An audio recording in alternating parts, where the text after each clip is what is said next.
La decisión del gobierno de Estados Unidos de declarar a las facciones criminales de Brasil como organizaciones terroristas extranjeras tiene un carácter claro de injerencia en la política interna brasileña en un año electoral. Es una decisión que se suma a la amenaza de imponer sanciones arancelarias a productos de Brasil, especialmente para forzar a Brasil a ser eternamente un exportador de productos primarios, frenando su industrialización necesaria. Está claro que Estados Unidos viene interfiriendo en varios procesos electorales de América Latina, y hay una abusiva intención de bloquear la creciente presencia de China en la región. Esta declaración es una extraterritorialidad ilegal y abusiva que abre precedentes para nuevas intervenciones militares en la región. Busca impedir la victoria electoral de Lula en octubre.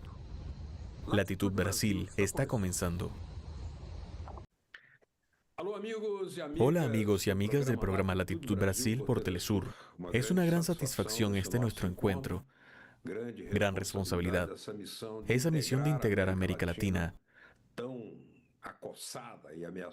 tan acosada y amenazada por poderes externos, por medio de la información, y construir así una soberanía. Nuestro tema de hoy se refiere a una clasificación hecha por los Estados Unidos, su gobierno, de que organizaciones criminales, facciones criminales del Brasil, como el Comando Vermelho y el PCC, el primer comando de la capital, serían organizaciones terroristas. Esto lleva a una serie de consecuencias, y eso es que queremos analizar, sobre todo porque tenemos aquí con nosotros, como invitado, la lucidez del profesor José Geraldo Souza Jr., ex-rector de la Universidad de Brasil, la gran universidad creada por Darcy Ribeiro, Anísio Teixeira, en una época histórica del Brasil, del gobierno de João Goulart, a quien quiero dar la bienvenida. Profesor, esta decisión norteamericana no viene solo apoyada en argumentos jurídicos, viene acompañada de una serie de medidas que alcanzan a la esfera económica, amenazas de nuevas sanciones tarifarias, que en realidad son sanciones propiamente. Y esto puede tener una implicación claramente política en un año electoral en Brasil. Especialmente, me gustaría destacar esto: un año electoral en Brasil, donde hay una inflamación del debate político, por la razón de las candidaturas, o la candidatura conservadora más prominente. Se refieren a los valores norteamericanos y toman posición al lado de los Estados Unidos contra la soberanía de Brasil. ¿Cuál es su primera reflexión sobre esto? Beto, has circunscrito bien el cuadro. Claro que hay un impacto directo en las elecciones, no solo en Brasil, pero estamos teniendo elecciones en toda la patria grande, en Perú, en Colombia.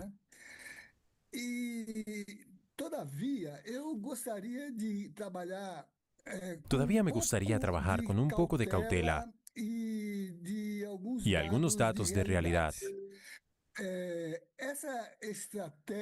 Esta estrategia que, como dijiste, tiene finalidad sobre todo económica, comercial, pero también es un instrumento de presión política, diplomática, geoestratégica. Estamos acompañando esto en el contexto de las movilizaciones de los propios Estados Unidos. No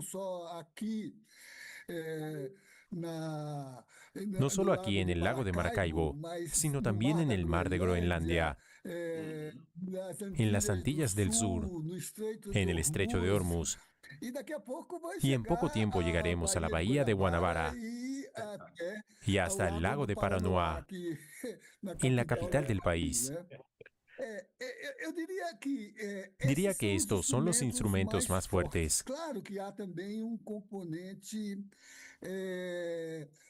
Claro que también hay un componente militar. Por ejemplo, en el estrecho de Hormuz, en el Mar Rojo, en esa región arábica y persa, estamos viendo que caminó para la condición más dramática, que fue la guerra. Y en Venezuela, la condición de secuestro del presidente Maduro y su compañera, su esposa, Cilia Flores, muestra una posible exacerbación. Mi cautela es decir que es un movimiento de potencia hegemónica con problemas de afirmación global hoy, porque no es más en contexto. Incluso, desde el punto de vista que parecía ser su principal capacidad financiera, que es la capacidad militar de persuasión,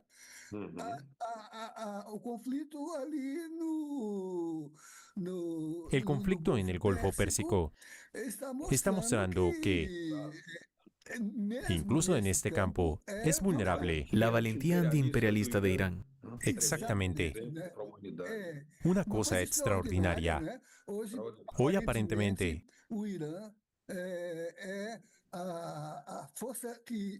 Irán es la fuerza que todos los que queremos soberanía, autonomía, autodeterminación, dirigir nuestro propio proyecto de sociedad. Nos vemos desagraviados en este contexto de una posición altiva y de una capacidad de inteligencia que cambió completamente el diseño de las acciones estratégicas, políticas y militares en el globo. Y la Guardia Revolucionaria de Irán es tasada por Estados Unidos como organización terrorista. Exactamente. Quería decirte algo de cautela. Mas eu queria pouco de cautela, porque na verdade é uma forma de porque en realidad es una forma de movilización técnica y al límite estratégico de esta potencia hegemónica que de cierto modo está perdiendo su capacidad de liderazgo y de ser conductora de grandes proyectos civilizatorios,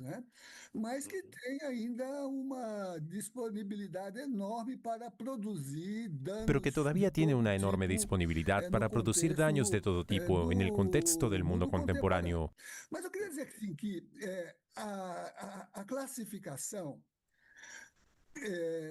Pero quería decir que la clasificación todavía sigue un guión que tem como eixo principal e essencial que tiene como eje principal y esencial la condición de movimiento de salvaguardia económica y comercial.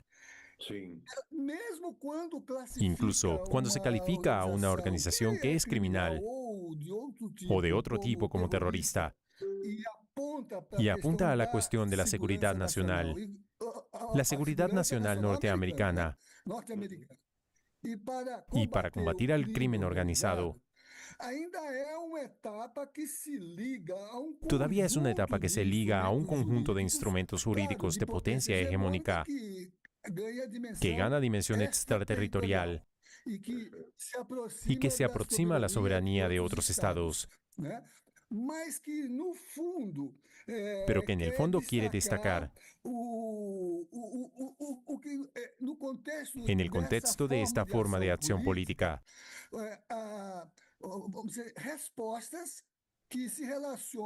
respuestas que se relacionan con la seguridad nacional, pero también con la inmigración, la cooperación policial, las sanciones financieras, el combate al lavado de dinero, que es, por ejemplo, el instrumento básico de la llamada sección 301 de la Ley de Comercio de los Estados Unidos de 1974, la Trade Act, que es un instrumento de política comercial, porque autoriza al Poder Ejecutivo, y que es un instrumento de política comercial, porque autoriza al Poder Ejecutivo, a través del Escritorio de Control de Activos Extranjeros, investigar y responder a prácticas de gobiernos extranjeros que sean consideradas injustificadas, discriminatorias o perjudiciales al comercio de los Estados Unidos. Y son mecanismos que han sido utilizados aquí y allá como medio para, vamos a decir, afectar disputas, envolviendo propiedad intelectual, barreras comerciales, subsidios, acceso a mercados. Entonces, su actividad es esencialmente económica. Incluso cuando entra en el campo de la corrupción o de la protección internacional de los derechos humanos, por ejemplo, la ley Magnitsky,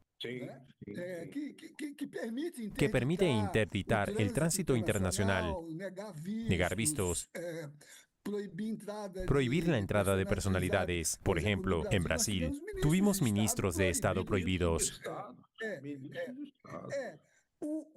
El objetivo todavía es, de cierto modo, comercial. En ningún caso,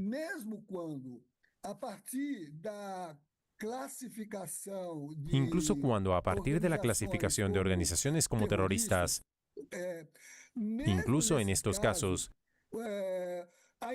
todavía prevalece el fundamento indirecto para la presión económica, diplomática o comercial. Porque en ninguno de estos casos, la soberanía puede ser afectada. A autorização mesmo da legislação norte-americana para agir Incluso de la legislación norteamericana para actuar como fuerza de intervención en territorio extranjero. Incide en las acciones que, por ejemplo, personalidades, agentes económicos, agentes financieros, realizan a partir de centros económicos y financieros norteamericanos con otros centros o agentes fuera del territorio norteamericano. Incide allí donde haya jurisdicción. Están amenazando ahora a secuestrar al presidente de Cuba. Ahí es donde entra otro factor, que es aquel que comenzamos a discutir después del incidente Maduro. Porque, a pesar de la prohibición,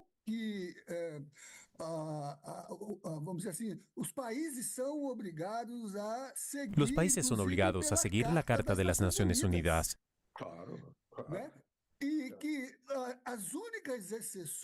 Y las únicas excepciones son la defensa legítima, que es preventiva, o la guerra justa.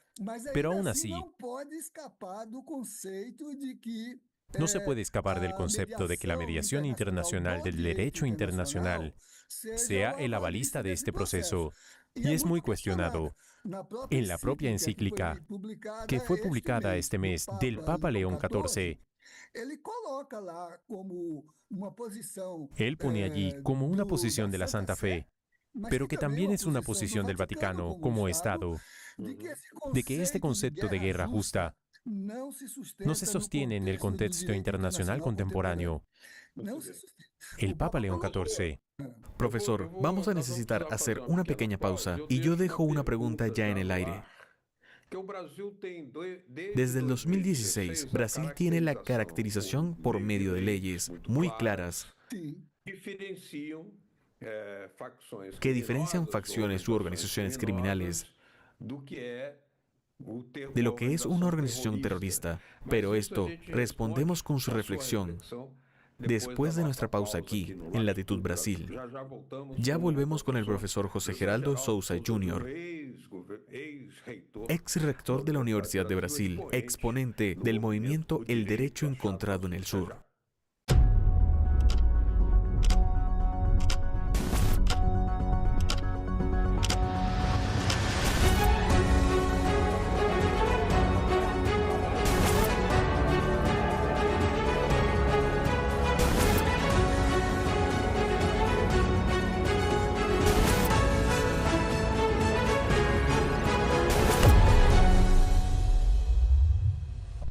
Latitud Brasil está de vuelta, conversando hoy con el profesor José Geraldo Souza Jr., ex rector de la Universidad de Brasil, aquella universidad criada por Darcy Ribeiro, y también exponente del movimiento del derecho en las calles.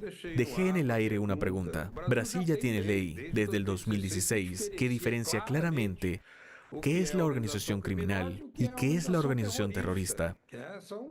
Está muy definido eso, pero parece que esta acción externa norteamericana quiere atropellar el marco jurídico brasileño. ¿Sería así? Eu diria, eu continuo entendendo que há vamos dizer assim, uma Continúo projeção entendiendo que hay una imprópria proyección impropia de lo que es la soberanía legislativa de los Estados Unidos, incluidos los Estados Unidos, quanto a poder definir en cuanto a o poder que definir lo que próprio es de propio seu de su direito derecho interno. Los Estados Unidos no pueden legislar para su derecho interno. né? Ahora, eu ya já dije disse, que, né, que mesmo levando em conta o incluso aspecto teniendo en cuenta el aspecto neocolonial que sostiene sustenta uma postura de una postura de forma todavía imperialista, expoliativa, né? Mesmo aí, não é possível deduzir aún así no es da posible aplicação deducir de la dessa aplicación de esta legislación norteamericana que ela que autorice esta interferencia y que, por lo tanto, cada país continúa con su soberanía interna, su capacidad de autodeterminarse y constituir su propia legislación, como en el caso de Brasil, por esta ley que mencionaste del 2016. Tiene hasta un número, 13.260, en la que Brasil definió lo que es el terrorismo, definió lo que es la organización criminal, que no persigue fines políticos, son fines delictivos, son crímenes previstos, incluso en los acuerdos de cooperación internacional para su persecución territorial, las alianzas entre las agencias, los acuerdos, hasta los tratados. Esta alianza, Beto, es obtenida por la prepotencia, por la capacidad de desacertar el alcance de sus pretensiones, que son sus intereses, avanzando inclusive sobre la soberanía de los demás países, como es el caso. Extraterritorialidad por fuerza bruta. La fuerza bruta, ¿qué es lo que sucedió en Venezuela? Con la incidencia de una operación clandestina fuera de los cuadros legislativos, lo que hasta hoy no se designó si esta intervención tenía el apoyo del derecho internacional público. Es el derecho que es producido por la Carta de las Naciones Unidas. Claro, claro. Ahora, quien juzgue, profesor, quien observe que el faccionalismo es tan grande, en la parte norteamericana, porque es allí donde está asediada una organización llamada Ku Klux Klan, que es una organización terrorista centenaria, tiene millones de adeptos. Exactamente, y otras. Esta no es la única que tienen allí, no es la única, por la conceptuación que viene de su constitución, de la autonomía de las milicias, ¿no? La exsecretaria de Estado Hillary Clinton llegó a decir para Telesur, tenemos este video en Telesur, que sí, los Estados Unidos fueron responsables por la creación de Al Qaeda. Hillary Clinton dijo eso. Y ahora mismo se dice que otras organizaciones del Oriente que actúan de forma, vamos a decir, sin control estatal, que en su origen tienen, no solo en los Estados Unidos, pero en Israel también, aparentemente colocadas como adversarias de la democracia occidental y del pensamiento cristiano, que ideológicamente nos condice. Bien observado. Ahora, Beto, la gran cuestión es que la potencia no tiene, vamos a decir así, la autocrítica desde el punto de vista de consumir sus intereses, sobre todo cuando se expresa en un proyecto económico de expoliación, Las últimas declaraciones del presidente Trump. Estamos sacando billones y billones de Venezuela, del petróleo. Él dice todo el tiempo el petróleo. Y si es necesario, vamos a tomar también las estructuras de producción de petróleo de Irán. Quiero decir, esta prepotencia plutócrata es lo que exacerba la condición de la legislación. Ahora, yo creo que, por eso decía, vamos con cautela, porque tenemos salvaguardas muy importantes desde el punto de vista del derecho internacional. ¿Cómo el gobierno brasileño debe reaccionar? Yo creo que, activando el marco del derecho internacional, tiene que restringir la potencia. Y es claro que todo esto va a depender del grado de relevancia de cada país. Por ejemplo, Irán está construyendo una mesa de negociación con alta soberanía desde el punto de vista de salvaguardar intereses permanentes, no resolución de conflictos inminentes. Creo que Brasil puede poner eso, inclusive activando internamente en Estados Unidos los sistemas de salvaguardas que la Constitución norteamericana prevé, y algunas ya fueron adoptadas o están en camino de ser adoptadas por el propio legislativo norteamericano, por las organizaciones, las convenciones, los acuerdos y los tratados norteamericanos, las relaciones bilaterales y la pauta de la negociación. Por ejemplo, no toca discutir el problema que presume reciprocidad de las tarifas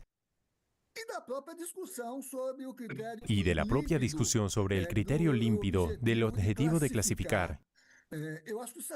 Creo que Estados Unidos tiene el derecho de clasificar a una organización como criminal o como terrorista. Él no puede imponer eso a un país, a otro país. Cada país tiene que ver con su capacidad de alianza global y de fuerza de su capacidad económica, política y diplomática para poder construir. Por ejemplo, el presidente Lula dijo que va al G7 y tiene que activar sus alianzas, como vimos a Irán haciendo, sea desde el punto de vista de autodefensa, las alianzas de asistencia recíproca, y también de discusión sobre las condiciones de gestión de los flujos económicos que circulan en el mercado global. Así como hay países hoy en Europa, Francia, España, hasta Italia, que están reaccionando a determinado comportamiento genocida de Israel, medidas concretas, Rompiendo con sus acuerdos tradicionales, estableciendo bloques regionales de acuerdo. Por ejemplo, la Comunidad Europea tiene un acuerdo con el Mercosur. Y creo que tenemos que trabajar urgentemente para incluir a Venezuela en la base de este acuerdo del Mercosur. Ahora, pienso, Beto, que en estas condiciones actuales, el gran alarde no es ni de la naturaleza jurídica de las cuestiones. Como dije, creo que Estados Unidos tiene el derecho de hacer lo que está haciendo desde el punto de vista jurídico. No tiene el derecho de transformar su legislación interna en control extraterritorial. Esto sucede debido a un fenómeno de globalización, que es el fenómeno de las alianzas ideológicas. Por ejemplo, mucho de lo que aquí en Brasil está impactando esta situación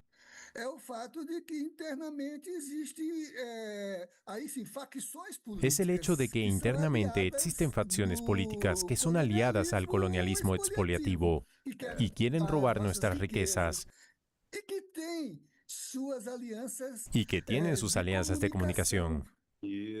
Sí, que están muy entrelazadas con el poder del rentismo, por ejemplo. Exactamente. Algunas organizaciones financieras extrañas, la estructura. Exacto. Entonces, poco a poco vemos que no solo eso, sino que están entrelazados con el propio crimen organizado, que indican establecer. Por ejemplo, estamos discutiendo ahora ¿Para dónde van los dineros que son captados por mediación financiera? Que hay gente de la actividad, digamos, legítima del mundo financiero bancario, pero también hay un crimen organizado que está trabajando. Oh, sí hay. Quedó claro, quedó claro. Y cada día eso interfiere. ¿Por qué? Porque estas alianzas tienen el interés de capturar el sistema político para sostener estos acuerdos que estamos viendo, sobre todo en el occidente, que no se colocan por culpa de la filosofía política y civilizatoria. Se colocan porque son alianzas interesadas desde el punto de vista del extractivismo financiero, de la ganancia. Muy claro. No es por otra razón que el gran Vladimir Ilich Lenin preguntaba, casi respondiendo, ¿qué es más criminoso, robar un banco o fundar un banco? Exacto, exacto. Y vemos eso impactando en las elecciones que están en curso. Muy claro, profesor. Há uma espécie de quinta-colonismo nos países que alimenta Hay una especie de quinta colonia en los países que alimentan alianzas que son apátridas, porque no hay patria. Porque visten la misma carapacha de la ganancia. De la ganancia. Quieren destruir el PIX ahora, Exacto. que es un instrumento de pagamiento nacional. ¿Por qué no lo quieren? Porque pudimos crear una fresa de soberanía en las acciones financieras, sin costo para el usuario, agregando la participación de la población, que no era relevante financiera. Estaba fuera de los bancos, hoy participa en la actividad bancaria. ¿Y con el PITS, Beto? ¿Entra a los bancos? Porque para operar el PITS necesitas tener una cuenta en el banco. Es inclusivo. No entra en las ganancias exorbitantes de las tarifas que los bancos cobran para operar el sistema. Muy bien, muy bien. Muchas gracias, profesor José Geraldo Souza Jr. Muchas gracias a todos los que nos acompañaron aquí en Latitud Brasil. Hasta la semana que viene. Estaremos otra vez trazando alguna información que ayude a la integración soberana, informativa y cultural de América Latina. Adiós.